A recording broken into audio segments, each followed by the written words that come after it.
At this hour, I'm Christina, Aguayo in Dallas, and here are your top stories. Thousands of anti-DOGE protesters are flooding the U.S. Capitol as part of a massive rally aimed at stopping Elon Musk from auditing federal agencies to cut waste, fraud, and abuse from the federal government. The protesters are part of the 50-51 movement, which stands for 50 protests, 50 states, one movement. They are also protesting President Donald Trump's moves to downsize the massive size of the federal government.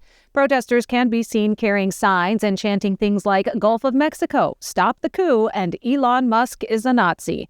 This is just one of many planned protests, with major rallies expected to be held in cities across the nation. White House Deputy Chief of Staff Stephen Miller has confirmed that foreign fraud rings have been using fake Social Security numbers and identities to steal billions of taxpayer benefits through the IRS.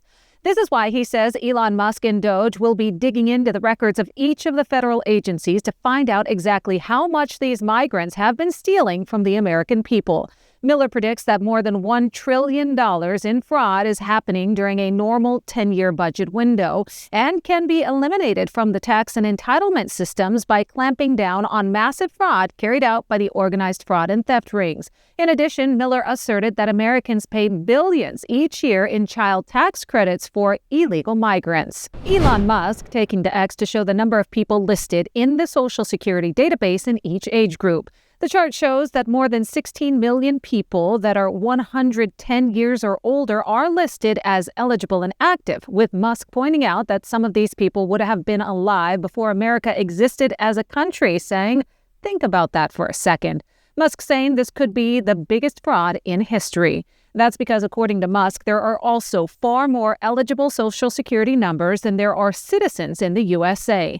The database shows that there are about 395 million active Social Security numbers, but a quick search of the U.S. population shows a total of about 334 million. However, Musk says the number of U.S. citizens eligible for Social Security is closer to 310 million because of illegals and duplicates, meaning there are an extra 85 million active Social Security numbers being used. Musk pointing out that he is 100% certain that the magnitude of the fraud in federal entitlements, such as Social Security, Medicare, Medicaid, welfare, disability, etc., exceeds the combined sum of every private scam you've ever heard by far. In a matter of days, DOGE has cut more than $370 million in grants from the Department of Education being spent on diversity, equity, and inclusion. 70 DEI training grants within the department were cut, totaling $373 million.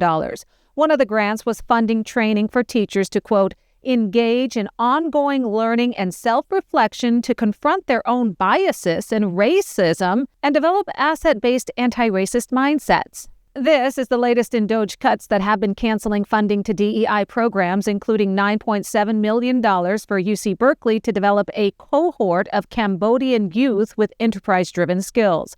The cuts come days after DOGE terminated 89 Department of Education contracts totaling $881 million, including $100 million in DEI grants. The DOE ordered all state education departments to remove DEI policies within 14 days or risk losing federal funding. The so-called activist judge who blocked President Donald Trump's federal funding freeze, John McConnell, failed to disclose his role at Crossroads, Rhode Island, while ruling against President Trump's plan to freeze billions in federal spending. Records show that McConnell appears to be currently serving on the board of directors for the nonprofit NGO Crossroads, Rhode Island, where he was previously the chair of the board and is still currently listed as the chair emeritus. His nonprofit received $128 million in government funding during his 18-year board tenure, including $42 million from 2020 to 2023. According to Form 990, Crossroads, Rhode Island received over $18.6 million in government funding in 2023 alone. That accounted for over half of its $30 million of revenue.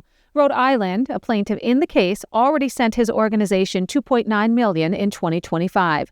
When Judge McConnell ruled against the Trump administration and required federal taxpayers to continue funding the state of Rhode Island, it seems that he also required continued funding for his pet nonprofit, Crossroads, Rhode Island. Federal law requires judges to recuse themselves when their impartiality might be questioned. This is the same judge that donated $700,000 to Democrat campaigns in a move Republicans claim essentially purchased his lifetime appointment to the bench. A church in Dallas called the Cathedral of Hope held its annual Drag Sunday, which they invited drag queens to preach from the pulpit about their views that describe gender as a social construct. Perhaps drag today could be defined as that which threatens the already fragile and arbitrarily constructed framework for gender performance that is necessary to maintain power dynamics.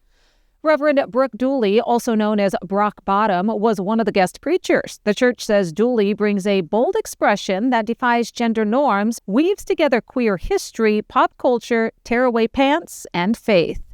Other drag queens that took the stage openly threatened Trump voters and openly mocked Texas Governor Greg Abbott for being in a wheelchair. Transportation Secretary Sean Duffy confirming that a team of SpaceX engineers took a trip to the Air Traffic Control Command Center to get a first-hand look at the current system and see how they can overhaul it to make it safer and more efficient. This as the Trump administration has started firing several hundred FAA employees. Probationary workers were sent late-night emails that notified them they no longer had jobs. That's according to David Spiro, president of the Professional Aviation Safety Specialists Union.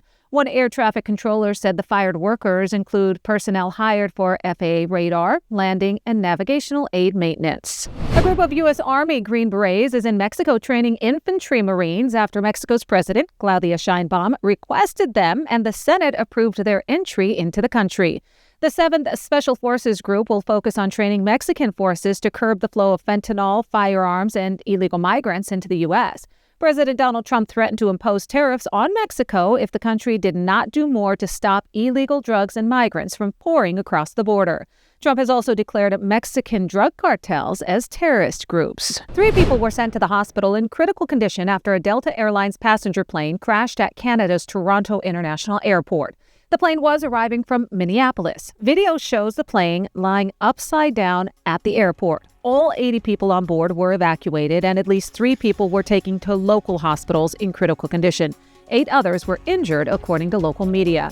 The incident comes less than 3 weeks after an American Airlines plane crashed into a U.S. Army Black Hawk helicopter near D.C.'s Reagan National Airport. That's what you need to know at this hour. In Dallas, Christina, Aguayo, Salem News Channel.